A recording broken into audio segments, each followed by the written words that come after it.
Welcome to Larry the Alchemist, where we discuss all things heavy metal and hard rock. On today's episode, let's discuss and rank the albums for The Police.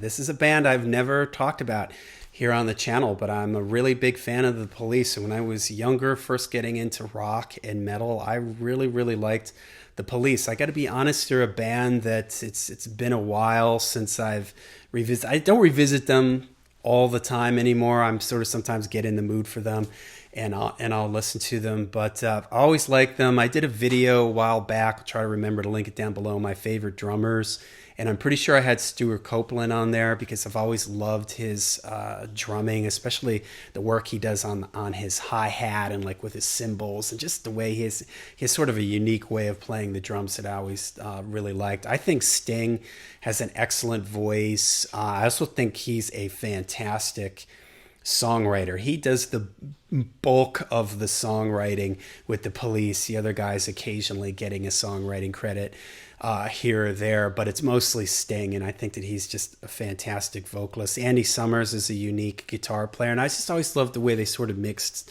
especially early on, the little bit of a punk sound to what they had, but they also had a little bit of a reggae sound, and as time went on, they got maybe a little bit more more produced and stuff like that in the studio with the stuff that they did. But I always just thought they did great songs, and it was always a real chemistry amongst those three guys. I also think Sting is an good bass player. He's pretty straightforward. He's pretty simple, but his bass lines are always like an integral part of these songs. And maybe because it's a trio, so his bass has to sort of be independent of the guitar, and also sort of that reggae influence they have in a lot of their stuff where the bass is playing one thing and the guitar is playing stabbing the chords on the offbeat. So I thought it would be fun to rank their albums. They only have, how many do they have? 5. They only have 5 albums, right? 1, 2, 3. Yep, they've got 5 albums. All right, so from my least favorite to my favorite. Number 5, my least favorite Police album. I actually don't have this on vinyl. This is funny. This happens every now and then when I'm like getting ready to make videos or I'm just looking through my collection. I'm like, I'm going to listen to this record. And I was like, wait a minute, I don't have that on vinyl. So surprisingly, I don't have my number 5 pick, Regatta de Blanc. And for me, this is their second one, and it's got the song Message in a Bottle, which maybe I've heard a little bit too many times, but it's still a cool song. I love the lyrics. I love the main riff is pretty cool. But the album just kind of feels to me like there's a lot of filler on it. And this is something that early on they kind of would do this, where they would have instrumentals and stuff, and sometimes some of them were cool, some of them felt like filler. So you get a little bit of that on here, but I do really like Message in a Bottle. I love Walking on the Moon. I think that one's really cool. I love Sting's voice in that. Contact is pretty cool. I love the main groove in that. But then there's a bunch of other ones that just sort of go by. Bring on the Night, that's a really cool one. It's All Right for You is pretty cool. But like Regatta de Blanc, The Bed's Too Big Without You, I guess that one's pretty cool too. Why Does Everyone, or just called Does Everyone Stare? No Time This Time. I mean, those ones are a little bit, I don't know, they're just not as catchy for me. And maybe it's one of this syndrome, like, their first record, like they always say, you have your whole life to write your first record, and then you've got like 6 months to write your next record. So maybe it was just kind of a case like that a lot of their better stuff landed up on the first record. So Regatta de Blanc comes in at number 5 for me. All right, number 4, kind of feel bad putting this here because it's such a, it's such a popular album, and it had so many huge hits on it. But Synchronicity. And maybe it's just because of when this sort of came out, I wasn't quite as into them. But there's a lot of, big hits on this. Some of them I'm burnt out on. Every Breath You Take. I mean, that's a catchy song. I don't know if I ever need to hear that again. The title track, Synchronicity, Synchronicity 1 and Synchronicity 2 are really cool. Walking in Your Footsteps, I really like that one. I like Sting's melody in that. Mother is pretty interesting. That's actually an Andy Summers song, and it's pretty weird in a weird, interesting way. I've always loved King of Pain and Wrapped Around Your Finger. I think, again, this is just Sting's great songwriting.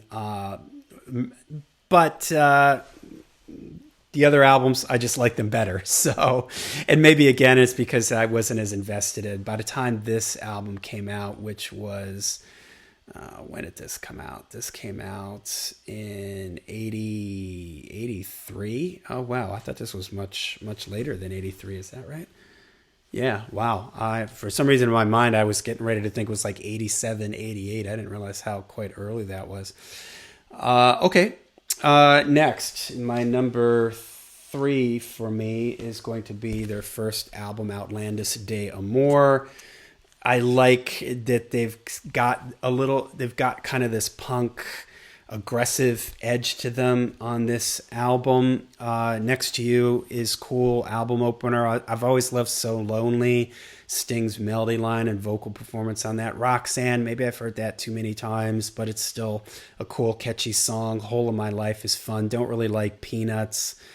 Can't Stand Losing You. I've always loved that one. I love the lyrics in that, you know. You wouldn't give me you gave me my LP records back and they were all scratched. You know, I just love the lyrics. And The Truth Hits Everybody is great. I love the chorus in that. Born in the 50s, I think, is a lot of fun. Be My Girl Sally is weird. And Masoko Tanga, an instrumental that I think is pretty cool. So that comes in at number three for me. Number two is going to be Zenyatta Mendata. This is another huge shoot. Maybe their first like really where they really exploded and got big and were all over MTV and everything. Don't Stand So Close to Me. I still like that song. I like the sort of the vibe of it, that intro with like the keyboard, low synthesizer sound. It's almost kind of creepy, you know, and the way that song builds, I think, is really great. Driven to Tears is a really cool one, really hard driving. I love the guitar solo in that from Andy Summers. It got this crazy kind of distorted guitar solo. When the world is running down, you make the best of what's still around. That's fun. Canary in a Coal Mine. That's another fun one too. I like the melody in that. Voices Inside My Head. Bombs Away. That's a fun one. Dee doo doo da da da. Maybe I'm sort of burnt out on that one. Behind My Camel. Okay. I've always loved Man in a Suitcase. I think that's a great chorus. Shadows in the Rain and The Other Way of Stopping. Pretty cool way to end the record. So a really, really strong record. I really like that one. But number one for me is Ghost in the Machine. And, you know, when I was younger, I didn't quite get this one at first. The production on this one is kind of a little darker. It isn't as bright, a little stifling or something, but it kind of works on this record. I love Spirits in the Material World. That is a good example of Sting. Like his bass line is so cool in that main sort of, he's like the main riff in that song, really, and that is super, super, super cool. Every Little Thing She Does Is Magic. Maybe I don't need to hear that one anymore. Invisible Sun, that's a really cool one. It's really dark and strange. Hungry for You. Demolition Man, that's pretty cool. Too Much Information, I love that. Rehumanize Yourself is fun.